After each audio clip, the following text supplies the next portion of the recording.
Introducing the reigning, defending, Inside Fighting host, Robby Clark. Andrew, man, thank you so much for coming to the show. Welcome to Inside Fighting. How you doing, man? I'm doing good. We just finished training and just got home and gonna relax a little bit. Very nice. Yeah, I know you've got a fight coming up at it's UFC Fight Night 195 against Bruno Silva, and we'll get right into it. How was the training camp going? Training camp is great. You know, I needed a change. I needed to get out of my comfort zone and kind of like have a fresh setting. So I shipped over to AKA over here in San Jose, and it was a great move. You know, I feel like I'm back in the mentality that I was when I was younger, right? Like I got a bit lost along the way. Like you got to fill holes and like striking and jiu-jitsu, you know.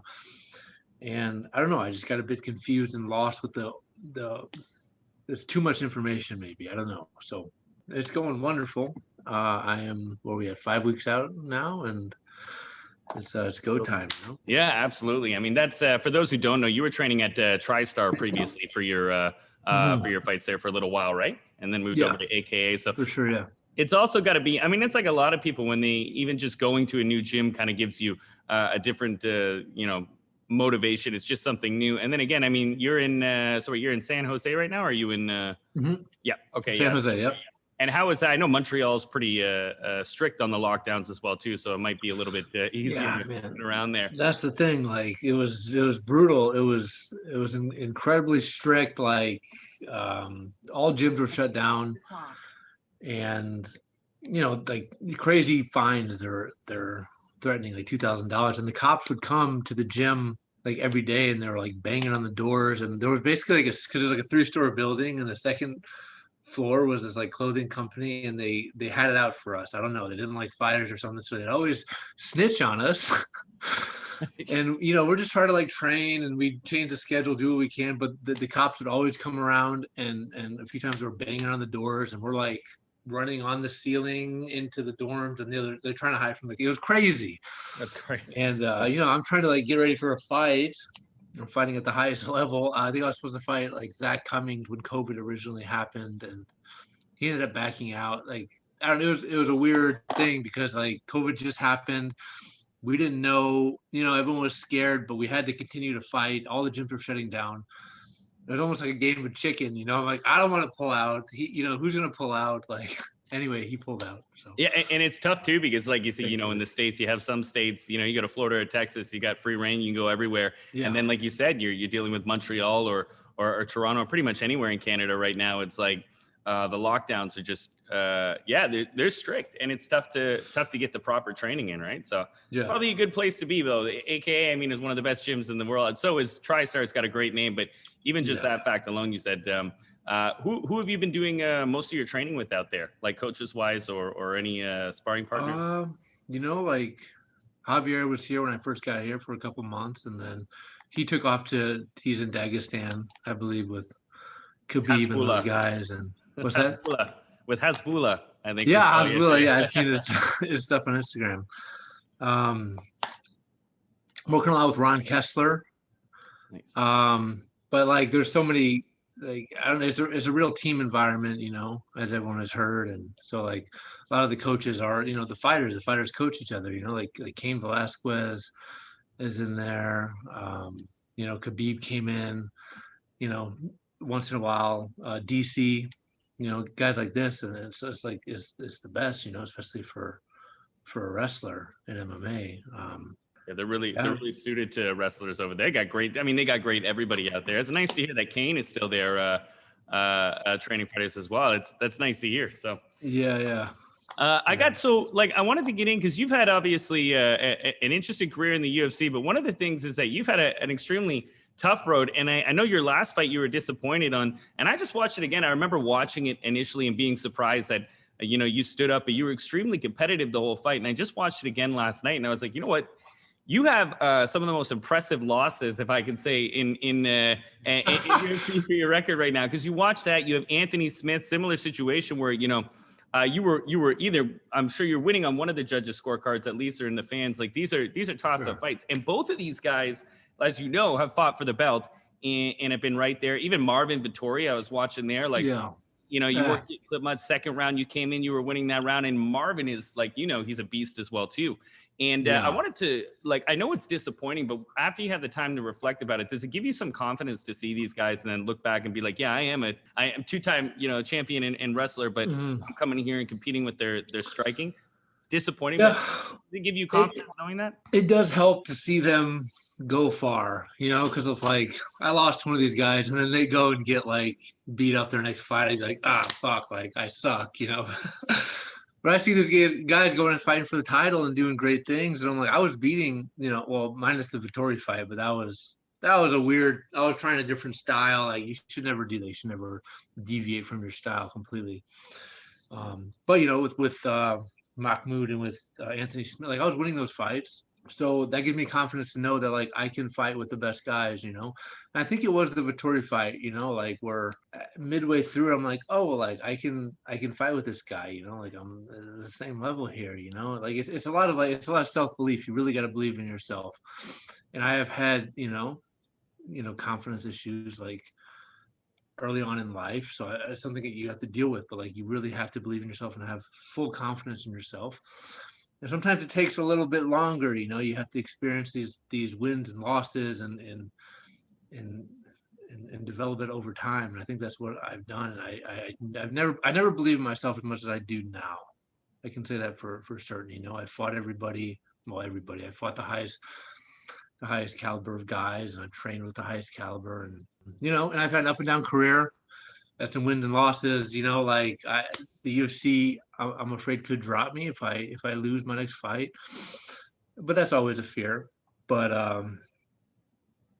you know, I don't know. I feel like now if I don't go on a run and get a consecutive wins here, this could be the end for me. So, but I do my best work when I'm backed against the fence. I will say that.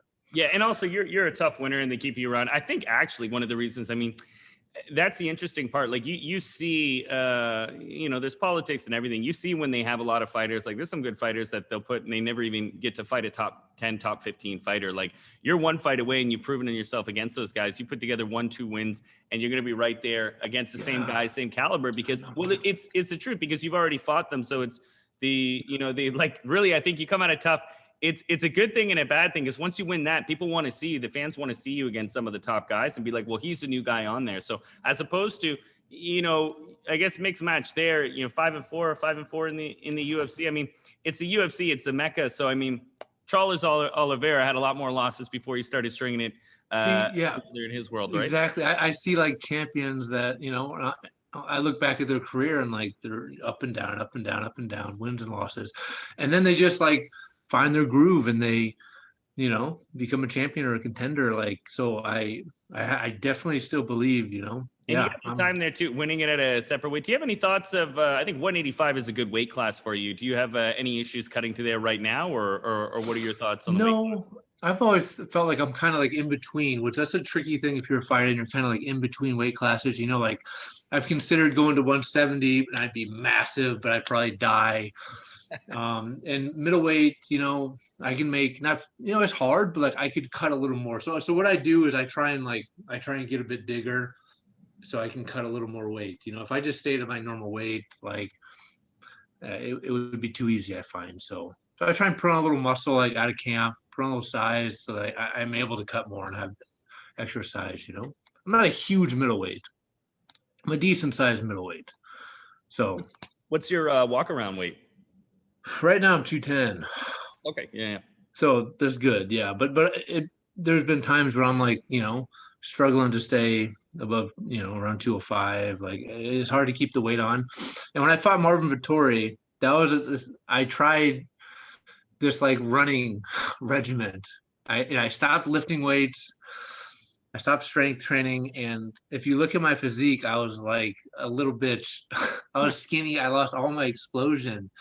I could go forever. I never got tired, you know? So, you know, it was a learning experience, but I found like for me in particular, you know, I'm not huge. It is good to like, you know, hit the weights, the strength training, explosive stuff, pack on some, you know, some extra weight for me personally. Yeah.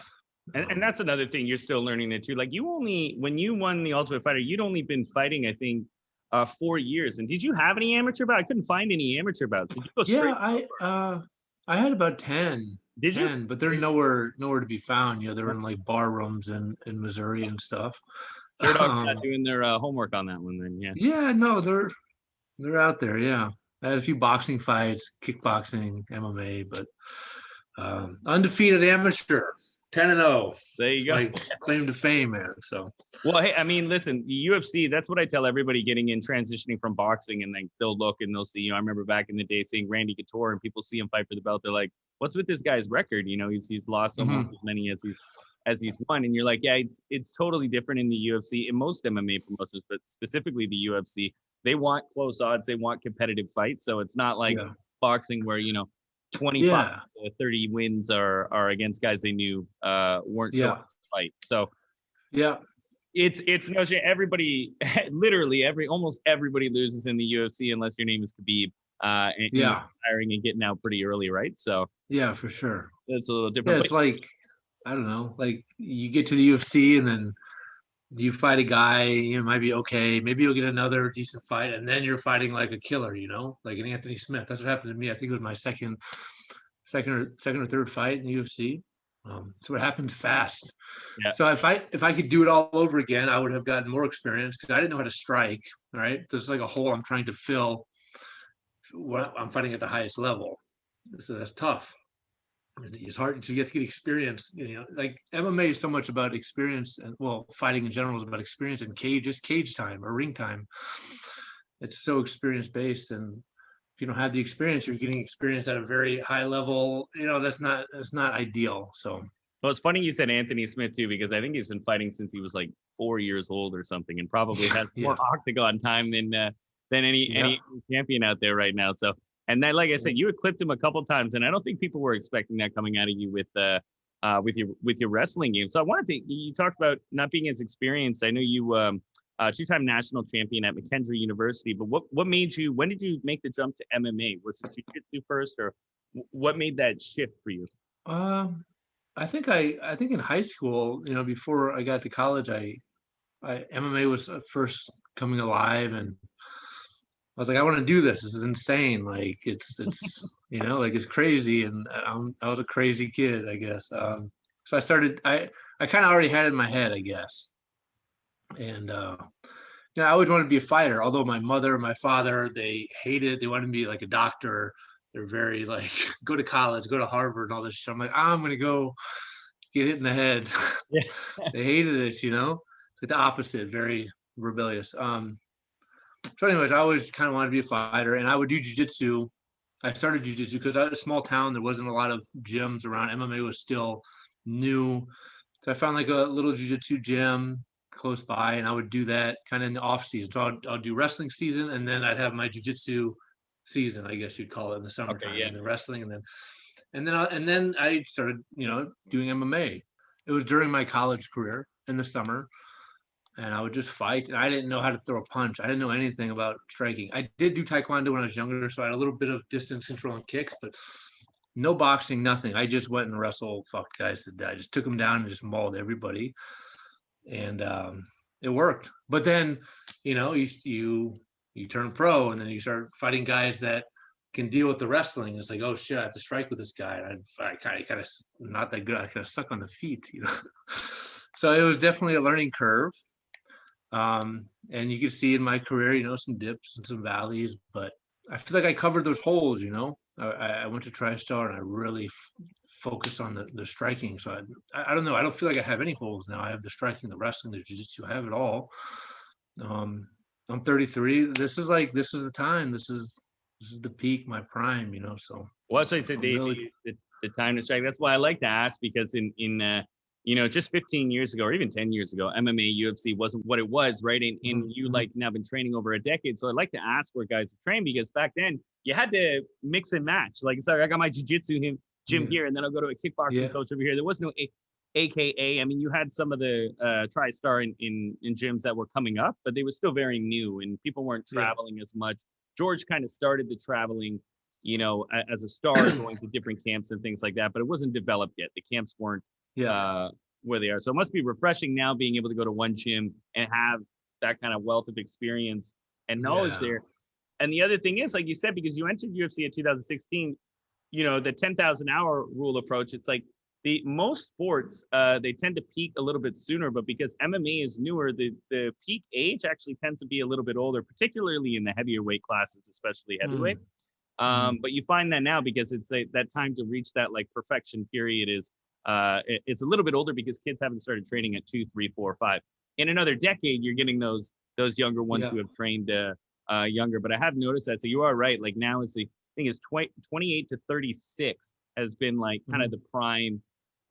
I think even maybe like if you look at a Charles Oliveira, we'll bring him up again as an example, but he just might have been too young and couldn't have taken those shots when he was younger. And you're not sure he's more developed now as a grown man, but obviously got the experience and young. So I do think the peaking is a little bit later right now. It's just as we've seen from the champions and everything. And for sure. I think like as you get older, maybe some of the athleticism maybe go down and injuries and stuff, but like you make up for it with the experience and the knowledge, right? So like it evens out, It's interesting. It's so technique and experience based, like I said before, that it makes up for like if you're kind of old, you're 40 and you're fucked up, but like you've been around the block, you've seen it all, you're calm in there, there's no anxiety in the ring. Like that's the most valuable thing you can have in a fight, I believe.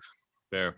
Yeah. So, now, how many times a week are you training right now? Is it a couple times a day, days a week, or? Yeah, it's AK. AK is a crazy schedule, man. These guys, they're sparring, potential sparring 3 times a week, Monday, Wednesday, Friday, if you want. It's not pushed. It's not pushed. They always say, like, if you don't feel like sparring, don't spar. Because when you don't feel like sparring and you do it anyways, that's when you get hurt. But it's intense. You're expected to be there every day. Like you're accountable. It feels like wrestling. It feels like college wrestling back in the day. And I love that. So I show up every day. Training's early, which is it's like 9 a.m, which is also different. But I like that too because like you can't just wake up and like la da da and go into training. You have to like prepare the night before almost mentally. Like what am I going to work on? What am I going to do? Okay, like get everything ready, and then because you don't have time in the morning otherwise. But yeah, so I'm training 5 days a week, 2 times a day sometimes, but it's an intense schedule here, right? Like they push you hard. So they train like wrestlers over there. So yeah, man, there is a lot of wrestlers too, right? But a lot of wrestlers. I think that is good too because it probably allows you more rest during the day if you want to go for a second session. And you brought up an interesting point. It's true. Like any schedule or athlete or even a profession, a lot of times people for an aggressive, like you're going against killers. So you got to prepare the night before. What am I going to eat? What's my nutrition? What's my mindset? It's an interesting thing you said about sparring because that makes perfect sense. Obviously, if you're not in the right headspace going into sparring, you're going to have a bad time. So that's a good note, I think, for a lot of people starting out is that, it's probably okay to take a sparring session off here and there if you're really not feeling it. Because I've noticed that too. I'm not, I've trained very amateur level, not fought or anything, but same thing. If you're going in and you're not in it, you're going to get tapped, you're going to get hit. And it's probably better to avoid some of those headshots where possible, right? So for sure, yeah. So like, no, go ahead. What I'm learning is like, and in the past, I would kind of sometimes just go into training and just train, like not really have a plan, but like you're wasting your time, you're kind of going through the motions. You need to have something specific, 1 or 2 things each time. Like I'm going to work on this specifically. Otherwise, you're just working out. You know what I mean? Like it's not bad, but you need to have a path, and Khabib gave a talk to the gym. They always have training. And at the end, they'll have like the coaches will give a talk, or some advice or wisdom and a recap or something. But Khabib's like, if you're sparring, like if you're planning on sparring the next day, you should be thinking about it the night before. It should be like a fight. Like it should be in your head. What are you going to do? Like you should have like a little nerves even.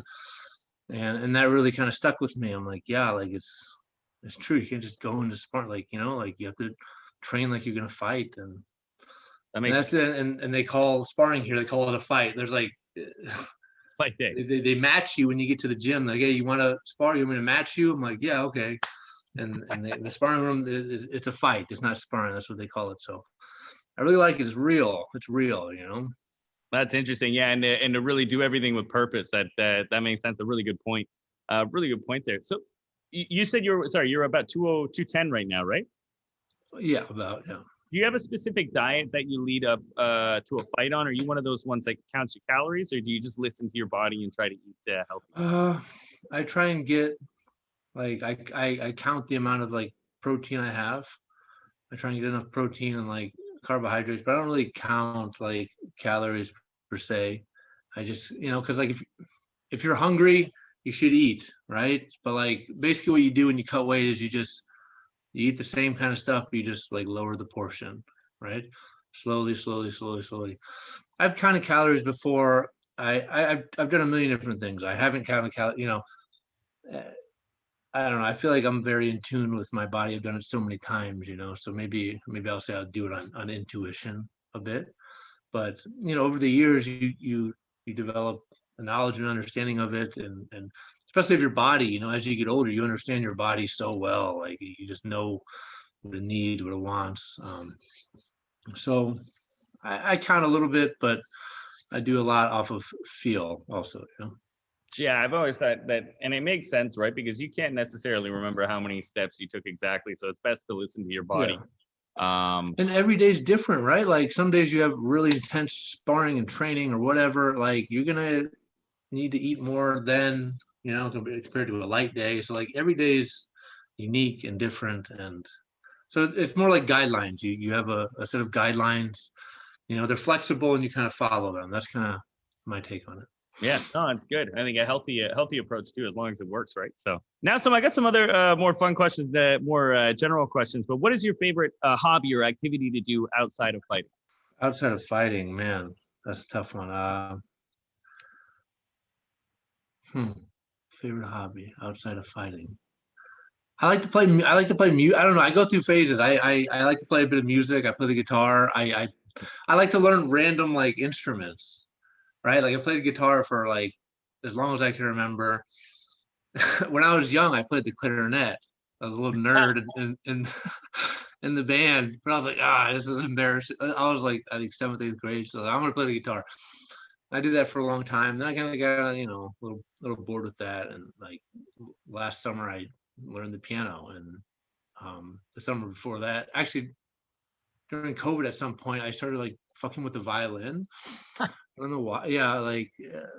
What do you So, do? Do you go on I do YouTube things and do you go on What's YouTube that? and look at lessons? Are you like self-taught that way, or do you go get a Um, coach? Or yeah, just kind of like YouTube. Like once you have an understanding of one instrument, I feel like it's pretty universal. It's different, but it's like universal. You know how to do. It's like when you learn a second language, they say, which I don't know a second language, but if you do, then it's easier to learn another language. You just have that kind of understanding, I guess. So I kind of just figure it out. that's Um, cool. Yeah, I played a bit of acoustic guitar, but the violin, I don't care what anybody says. If you can play that well, that's you can't hate on the violin. They've got some. I've been watching. You see them on Instagram now. Some violins to some new age songs, and it's incredible. That's yeah, I've it's a never bit even tried the violin. tedious. It's a bit tedious. It's really tedious. Yeah. It's like trying to tune the thing. It's not like a guitar. It's so fine, and you feel you're gonna break the string if you go just like a centimeter too far, and not for me necessarily, but it was cool. Makes sense. That's a cool outside hobby, and keeps your mind sharp too. Now, what is your favorite food? Is there a favorite post-fight food you have, or do you have it after weigh-ins to stay healthy, or what is your favorite food that you have to avoid while in training camp and fighting? I really like just like burgers. It's kind of like it's kind of basic and lame, but like it's a big juicy like greasy burger with cheese and everything. That's it. That's my thing, man. Like you can't beat that. And sweet, like sweets, they're is out of control. I like to usually late at night, like I'll go on like this is my one of my vices. I tend to go on binges, like a whole thing of Oreos. I've done a whole thing of Oreos before, like the packets with like the 4 rows. So sweets, that's like my kryptonite. No, never on a sparring day the next day though. No, not when I'm like training or something, but like on the weekend, No, I unfortunately, yeah, I definitely do. I could lie and say I don't, but I definitely do, yes. Sweets, but yeah, Jesus, yeah. And what is who's the first person you call after a win? I got a couple friends back home. One guy's name is Al Bruce. just a guy who used to live together. You know, we're like best buds. My other buddy Dave, and then I called my partner, I guess, my girlfriend Nicole. Well, she'll be with me, but you know, I'll call my mom, of course. The people close to me. But yeah. My buddies, my girlfriend, and my mama. That's Nice, man. that's the go-to. Yeah. And are you one of those ones? Do you have any pre-fight rituals that you partake in, or are you kind of pretty cool and calm and collected in the back, or what is your take pre-fight? I try and just shut my mind off, like of all the kind of ambient noise going on. Like I don't like, because when you're in the back room, they have a TV that's like playing the fights, right? Like it's got the announcer and everything. And I don't like to listen to it. I don't know why. Like, it puts me in a weird, because I'm used to watching it at home and right out with my friend, and like feels almost surreal that like all of a sudden I'm in the back room and I'm watching this thing that I normally watch at home, but I'm actually about to go out there and fight in this kid, right? Like, I don't know. So kind of, it's just a distraction. I find it all a distraction. I like the COVID scenario where there's no crowd. I kind of like that. And when I fight in Vegas, there's going to be no crowd too. I like a crowd, but like I find it all distraction. It's just like it's a sparring match. Yeah. It's a glorified sparring match, and everything else. Oh, it's the biggest fight ever. It's, like the crowd roaring and the music. It's all, nothing's really different when you're in the cage, right? If you can block everything out. So I try and ignore all that stuff, not get hyped up. I try to do the opposite. Like I'm just going and, warming up like I am at AK or at Tristar getting ready to spar, and that's it. I'll do breathing exercises to slow my heart rate, because it's easy to get worked up. Like, people they're like going crazy in the best crazy. Like, you don't need to overhype yourself. I was going to say, I think that's some great advice for some new fighters too, because like I said, you see that all the time in the back. And I wonder sometimes too, where they're coming out, just jumping in, and I'm like, I'm not an all-star athlete, but if I was jumping like that, that's got to take a little bit out of me before I get into the fight. Right. So, it's an interesting, because like you said, you watching yourself or the production on TV, it's like you're walking into a movie. So I can see how that would be weird. Yeah. Exactly. That, and you got Bruce Buffer and you're like, oh, I know Bruce. And you're like, wait a second, they mentioned you coming up. So it's actually probably a good note for people I don't like this stuff, man. Shut off the production before you go out and treat it like a sparring session. Mm-hmm. All right, I got just two more for you. What is your favorite movie out right now? Man, I have not been watching. I don't follow anything. I don't know. I used to watch a lot of movies when I was younger. Okay. I guess I watch I get into series sometimes. I'm watching The Sopranos right now. I hadn't never watched The Sopranos, and like I heard, so I started watching it. I used to live in New Jersey too. So it's cool. Like it's set in New Jersey, and like the intro, they're driving through New Jersey, and like the New Jersey Turnpike signs, and like all the I don't know. It's very nostalgic, and it's a good show, man. It's a deep show, right? Like, great show. Yeah. It is. It gets really intense. And I don't know. I've been in New Jersey, but I wouldn't know it like you, so I don't know the familiarity there. But that's pretty cool. Anything that's I like it's it's therapeutic. I find. But now, last question for you: if there was any fighter in any generation that you could have trained with or fought against, retired or present, who would it be? Who would be someone that you like to test your skills against, past or present? Test my skills against. Yeah. I'd like to fight Bruce Lee. Okay. I think I could fuck Bruce. I mean, he's incredible. Obviously, like he's a Bruce Lee, but like you don't know how to wrestle. So I'm like, it was like he's the greatest. Like if you put Bruce Lee in a UFC cage, he'd be a champ. You hear this talk, but like I don't know, man. I think I could take him down and wrestle fuck him. But it's true. A lot of people always bring up, Bruce Lee, but he was the greatest. He was the greatest. He definitely was for his generation. He introduced mixed martial arts, and then it kind of fell off before that. But you are right. I hate to say I'm a huge Bruce Lee fan, but like his techniques, like even read his book Jeet Kune Do, they were the basic techniques of what you need for mixed martial arts. But obviously he was a pioneer. You think if you had to go to a few gyms back then, you probably even couldn't go to the right gyms to train mixed martial arts back then, right? It's why we have weight classes too. So no, that's a cool one. Bruce Lee. Any MMA fighter from past and present?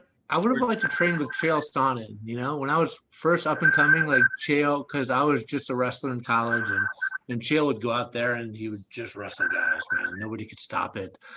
And I always like looked up to that, admired it. And also like, his personality, the way he built the fight from talk trash, and so he was probably the first guy that I looked up to and tried to emulate. So it would have been cool to train with Chael. Yeah. Yeah, I know he's still training, obviously not fighting anymore, but he was something else. You're absolutely right. He made his entire career on wrestling and did great and avoided a lot of damage as well too. But he's a rock star no matter what. So no, that's great to hear. Andrew, man, listen, I'm pumped for your next fight. How do you see that? I want to ask one more. How do you see that going? What do you think you have him? I have my thoughts on it, but yeah, I wanted to see your where you think you have the edge on him. I think I have, first of all, the experience at a high level. I've had many fights in the UFC, and I think I'm just more well-rounded and have a higher fight IQ. I think I can take. I don't know. I think anywhere this fight goes, I can hang or I have the advantage. Trying to give away any specific game plans or anything, but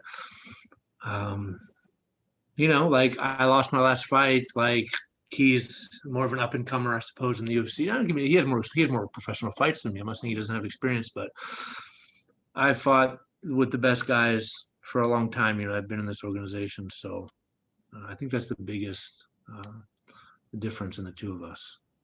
That's right. Yeah, and I see it the same way too. I think you got the edge here, and I'm definitely going to be rooting for you, man. So Thanks, I appreciate, I appreciate you taking the time and doing this. So I'm excited. This will be posted in the next week, and I'm definitely either going to be at your fight or watching on October 16th at the Apex Center, right? 15th or 16th? Yeah, the 16th. There Cool, we go. man. Well, Awesome, if you're there, maybe I'll see you up there. I'm trying to get a media pass. They've been shutting me out for a little bit, but I'm sure I'll get in, no. and it'll be fine. So yeah, I but hope awesome, you make man. it, man. I really appreciate the time and rest up, and good luck on your next fight. All right, my pleasure. Thanks, brother. Awesome, Appreciate man. Have it. a great day. See you, man.